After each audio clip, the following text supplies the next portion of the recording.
नमस्ते दोस्तों, आज हम पढ़ेंगे class 10 English story a letter to God. Writer G.L. Fuentes द्वारा लिखी गई एक मार्मिक कहानी है जो विश्वास, मासूमियत और मानव स्वभाव की विडंबना पर आधारित है।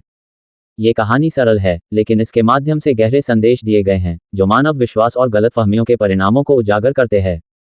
कहानी की पृष्ठभूमि और परिचय। कहानी एक ग्रामीण क्षेत्र में स्थापित है जहां लेंचो नाम का एक किसान अपने परिवार के साथ रहता है।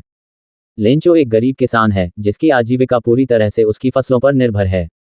कहानी की शुरुआत लेंचो की उस आशा के साथ होती है जिसमें वह बारिश का बेसब्री से इंतजार कर रहा होता है ताकि उसकी फसल अच्छी हो सके। कहानी की पृष्ठभूमि, जिसमें प्रकृति और कृषि पर जोर दिया गया है, ग्रामीण जीवन की मौसम पर निर्भरता को दर्शाती है। संघर्ष, प्रकृति का कहर। जैसे जैसे कहानी आगे बढ़ती है, आकाश में काले बादल घिर आते हैं और लेंचो की उम्मीदें बढ़ जाती हैं कि अच्छी बारिश होगी। शुरुआत में बारिश एक वरदान साबित होती है और लेंचो और उसका परिवार अत्यधिक प्रसन्न होते हैं।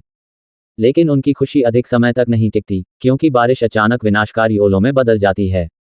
ओले, जिन्हें जमे हुए मोती कहा गया है, लेंचो की फसल को नष्ट कर देते हैं, जिससे वह निराश हो जाता है। ये परिवर्तन बारिश के आशीर्वाद से अभिशाप में बदलने का, प्रकृति की अप्रत्याशितता और इसके मानव जीवन पर प्रभाव को दर्शाता है। लेंचो का विश्वास। इस आपदा के बावजूद लेंचो का भगवान में विश्वास अडिग रहता है।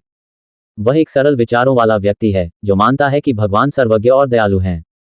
लेंचो का भगवान को पत्र लिखने का निर्णय, जिसमें वह 100 पैसों की मदद मांगता है, उसकी मासूमियत और अटूट विश्वास को उजागर करता है।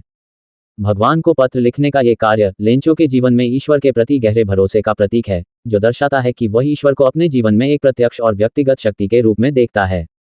डाकघर के कर्मचारी। कहानी तब एक दिलचस्प मोड़ लेती है जब लेंचो का पत्र डाकघर पहुंचता है। डाकपाल और उसके सहकर्मी शुरुआत में लेंचो के भोले विश्वास पर हंसते हैं, लेकिन डाकपाल लेंचो की सच्चाई और ईश्वर में उसके बचपन जैसे विश्वास से प्रभावित होकर उसकी मदद करने का निर्णय लेता है। डाकपाल और उसके सहकर्मी 70 पैसों एकत्र करते हैं और उसे भगवान के नाम से भेजते हैं। उनका ये कार्य करुणा से प्रेरित होकर लोगों में अच्छाई और जरूरतमंद की मदद करने की इच्छा को दर्शाता है। गलतफहमी की विडंबना। जब लेंचो को पैसे मिलते हैं तो वह हैरान नहीं होता, क्योंकि उसे पूरा विश्वास था कि भगवान उसकी मदद करेंगे।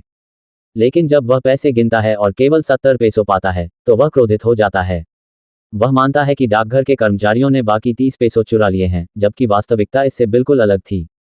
लेंचो का दूसरी बार भगवान को पत्र लिखना, जिसमें वह शेष पैसे की मांग करता है और इसे सीधे भेजने का अनुरोध करता है, यह उसके विश्वास को और मजबूत करता है कि केवल भगवान ही उसकी मदद कर सकते हैं।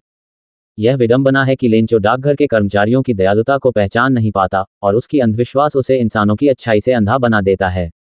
निष्कर्ष। अ लेटर टू गॉड एक ऐसी कहानी है जो अपने सरल लेकिन गहरे संदेश के कारण पाठकों के दिलों में गूंजती है।